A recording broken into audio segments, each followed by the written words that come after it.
আমরা অধিকার সমাবেশ করছি শুধুমাত্র প্রতিষ্ঠা দিবস নয়। যেভাবে কেন্দ্র সরকার মুসলমানদের উপরে দমনপীড়ন করার জন্য মুসলিম সম্পত্তি ওয়াকফকে দখল করে নেওয়ার যে অপচেষ্টা চালাচ্ছে, যে অ্যামেন্ডমেন্ট নিয়ে এসেছে সংশোধনীর নামে, যেভাবে সম্পত্তিগুলিকে দখল করে নেওয়ার চেষ্টা করছে, তার বিরোধিতা করে অধিকার প্রতিষ্ঠার লক্ষ্যে আমরা এখানে অধিকার সমাবেশ করছি।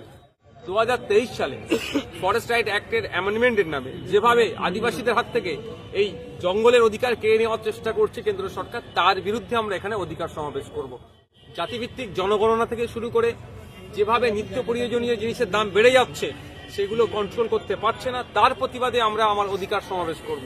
আমাদের বাড়ির কন্যা, আমাদের বাড়ির মেয়ে তিলোত্তমার যারা দোষী তাদেরকে সর্বোচ্চ শাস্তির দাবিতে আমাদের এই অধিকার সমাবেশ।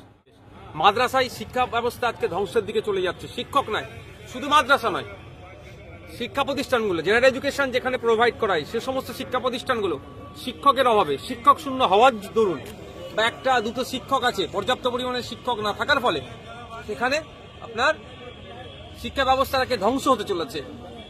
সেটা যাতে উদ্ধার হয়, অর্থাৎ শিক্ষা প্রতিষ্ঠানগুলোতে পর্যাপ্ত পরিমাণে শিক্ষক নিয়োগ করা হয়, তার দাবি নিয়ে।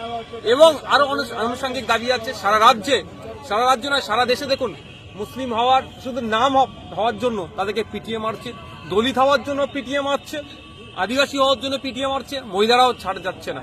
এই দলিত, আদিবাসী, মুসলমান, পিছিয়ে সহ মহিলাদের উপরে যে অত্যাচার হচ্ছে, সেগুলো এই নিপীড়ন হচ্ছে, সেগুলো বন্ধের দাবি নিয়ে আমাদের এই অধিকার সমাবেশ।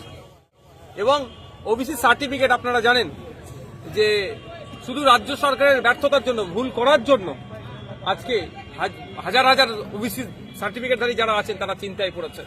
এই কদিন আগে দেখলাম আমরা কোর্টের রায় আছে, বিগত দিনে যেগুলো ওবিসি যেগুলো আছে সেগুলোকে মান্যতা দেওয়ার কথা বলছে, সেগুলো মান্যতা না দিয়ে বিভিন্ন রাজ্য সরকারের বিভিন্ন দপ্তরে নিয়োগের ক্ষেত্রেও বা আপনার পড়াশোনার ক্ষেত্রেও, অ্যাডমিশনের ক্ষেত্রেও সেইকে মান্যতা দেওয়া হচ্ছে না। আমরা ওবিসি পুনর্বহালের জন্য আমাদের এই অধিকার সমাবেশ। তাই আমাদের যারা কর্মী সমর্থকরা আছেন 12টা থেকেই আমাদের শুরু হবে এবং যথাযথভাবে শহীদ মিনার চত্বরেই আমাদের হচ্ছে।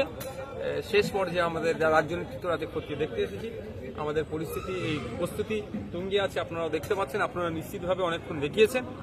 আগামীকাল বেলা 12টা থেকে আমাদের সমাবেশ শুরু হবে।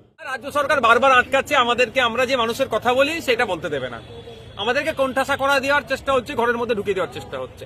সেই জন্য আমরা কোর্টে গিয়েছিলাম, অ্যাডভোকেট জেনারেল রাজ্য সরকারের পক্ষ থেকে বারবার তিনি বলছিলেন যে কোনো ইনডোর স্টেডিয়াম চাও আপনাদের দিয়ে দেবো। আরে ভাই, ইনডোর আউটডোরের কি আছে? আমরা মানুষের হকের কথা বলতেছি, যে মানুষের যে অত্যাচার হচ্ছে, ওয়াকফ সম্পত্তি কেড়ে নিচ্ছে, তার বিরোধিতা করতে আসবো। দলিত, আদিবাসী, মুসলমানদেরকে ধর্মের ক্ষেত্রে, জাতের ক্ষেত্রে, বর্ণের ক্ষেত্রে কিভাবে পিটিয়ে মেরে দিচ্ছে, সেগুলো বন্ধ যাতে হয় সেই জন্য এসেছি। মহিলাদের উপর অত্যাচার চলছে, বন্ধের জন্য এসেছি। বারবার দেখলাম যে AG sir, advocate general sir বারবার বলছে যে কোনো ইনডোর স্টেডিয়ামে হলে হবে, কিন্তু কলকাতা হাইকোর্টের স্বনামধন্য বিচারপতি মহাশয় তিনি আমাদেরকে রাজ্য সরকারের তার আবেদনকে কর্ণপাত করেননি, আমাদেরকে এই শহীদ মিনার চত্বরে প্রোগ্রামের পারমিশন দিয়েছে এবং আমরা কোর্ট যে নির্দেশনা দিয়েছে তার মধ্যে থেকে আমাদের সুন্দরভাবে প্রোগ্রাম আমরা সম্পূর্ণ করব। দেখুন, আমার লোক সম্পর্কে একটু জ্ঞান নাই, একটা কথাই বলবো যে রাজ্য সরকারের বিগত বছরগুলো থেকে আমরা দেখছি যেভাবে আমাদের প্রোগ্রামগুলোকে বানচাল করার চেষ্টা করে। 2023 সালে 6 লেনে যেভাবে হিংসা ছড়িয়েছিল, আমাদের লোককে আবার গ্রেফতার করেছিল, আমাদের নামে মিথ্যা অভিযোগ হয়েছিল। আমি যেখান থেকে আসবে তাদের কাছে অনুরোধ এটাই, কারো প্ররোচনায় পা দেবেন না। আপনারা যে নির্দিষ্টভাবে ট্রাফিকের যে সিস্টেম আছে সেগুলো মান্যতা দিয়ে আসবেন, এবং যে আসবেন তাদের কাছে আমার এটাই অনুরোধ, নিজে ভলেন্টিয়ারি হয়ে যাবেন, নিজে দায়িত্ব নেবেন। আপনি দেখেন যদি আপনার পাশে কেউ অনৈতিক কাজ করছে, সেটাকে আপনাকে আটকাতে হবে, তাহলে ভিডিও তুলবেন। আপনাকে কোনো পুলিশ আপনার সাথে যদি খারাপ আচরণ করে, আপনাকে খারাপ আচরণ করতে হবে না, আপনি ভিডিওটা করে রাখুন, প্রয়োজনে ওইগুলো আমরা কোর্টে গিয়ে জমা দেব। কোনো মানুষ যদি আপনার সাথে খারাপ আচরণ করে আপনার আসার পথে, আপনাকে কোনো খারাপ আচরণ করতে হবে না, আপনি তার ভিডিওটা রাখুন, আমরা কোর্টে গিয়ে দেব। আমরা আইন বিচার ব্যবস্থাকে সম্মান দিই এবং ল অ্যান্ড অর্ডার মেনে চলি। যে যেখান থেকে আসবেন বলে করছেন, অনুরোধ এটাই যে আপনারা আইনকে মান্যতা দেবেন, কারো প্ররোচনায় পা দেবেন না, একজন দায়িত্বশীল হিসাবে আসবেন, দায়িত্বশীল হিসাবে ফিরে যাবেন। দুর্ভাগ্যের বিষয়, যত তো খাড়ার কোপ আছে তবে আইএসএফের উপরে, বিরোধীদের উপরে, যাদের হয়ে বিরোধীদের উপরে অ্যাকশন চালায় পুলিশে, সেই পুলিশকে শাসকের লোক মারছে।